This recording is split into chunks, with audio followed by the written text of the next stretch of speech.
사무엘하는 구약 성경의 역사서 중 하나로 이스라엘의 두 번째 왕이자 가장 위대한 왕으로 평가받는 다윗의 통치를 기록하고 있습니다. 이 책은 다윗의 인생을 통해 하나님의 주권적인 섭리와 인간의 죄악, 그리고 회개와 용서라는 중요한 메시지를 전달합니다. 1. 시대적 배경.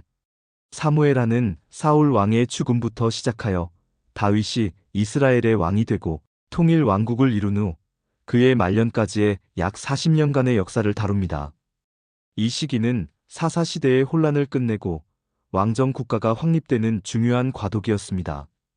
다윗은 왕이 된 후에도 사울의 잔존 세력과의 내전, 주변 국가들과의 전쟁 등을 겪으며 이스라엘을 강성한 나라로 만들었습니다.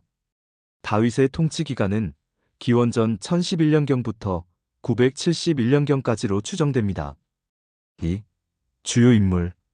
사무엘하에는 다윗을 중심으로 여러 중요한 인물들이 등장합니다. 다윗, 사무엘하의 주인공으로 하나님의 마음에 합한 사람으로 불립니다. 그는 뛰어난 군사적 능력과 정치적 지혜를 겸비한 왕이었지만 밧세바와의 간음과 우리아 살인 사건 같은 큰 죄를 저지르기도 했습니다. 그의 삶은 하나님의 섭리와 인간의 유약함이 공존하는 모습을 보여줍니다. 요압, 다윗의 군대 장관으로 뛰어난 전략가였지만 때로는 다윗의 뜻을 거스르고 사적인 원한으로 아브넬과 압살롬을 죽이는 등 잔인한 면모를 보이기도 했습니다.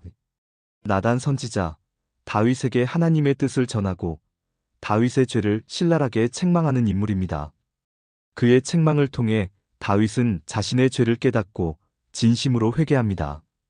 압살롬 다윗의 셋째 아들로 자신의 누이 다말의 원수를 갚고 이후에는 아버지 다윗을 배반하여 반란을 일으킵니다. 그의 반란은 다윗 왕국에 큰 위기를 가져왔습니다. 3. 사무엘하에게요. 사무엘하는 크게 두 부분으로 나눌 수 있습니다. 1. 다윗의 성공과 통일 왕국의 확립 1장에서 10장. 사울과 요나단의 죽음 이후 다윗은 유다 지파의 왕이 되고 이스보셋이 이스라엘의 왕이 되면서 내전이 일어납니다. 2장에서 4장. 내전 종식 후 다윗은 온 이스라엘의 왕이 되고 예루살렘을 정복하여 수도로 삼습니다. 5장. 다윗은 언약궤를 예루살렘으로 옮기려다가 실패하지만 하나님의 뜻을 깨닫고 다시 언약궤를 모셔옵니다. 6장. 이 사건은 하나님의 임재를 중요시하는 다윗의 신앙을 보여줍니다. 다윗 언약.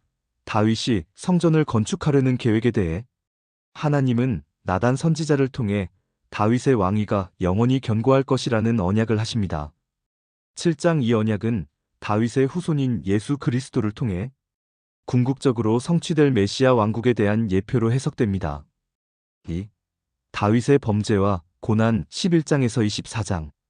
다윗과 밧세바 사건. 다윗은 밧세바와 간음하고 그녀의 남편 우리아를 전쟁터에서 죽게 만듭니다. 나단 선지자의 책망에 다윗은 진심으로 회개하지만 죄의 결과로 그의 가정에는 비극이 끊이지 않습니다. 11장에서 12장. 압살롬의 반역.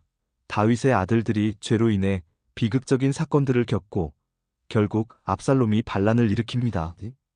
다윗은 아들을 향한 깊은 사랑과 동시에 왕권을 지키기 위한 고난을 겪습니다. 13장에서 18장. 말년의 이야기. 반란이 진압되고 다윗은 왕자로 돌아오지만 그의 삶은 죄의 결과로 인한 고통과 갈등으로 얼룩져 있습니다. 19장에서 24장. 사무엘하는 단순한 역사 기록을 넘어 하나님과의 언약을 받은 왕이라 할지라도 죄에서 자유로울 수 없는 인간의 한계를 보여줍니다. 동시에 죄를 회개하는 자를 용서하시고 다시 일으켜 세우시는 하나님의 긍휼과 신실하심을 강조합니다.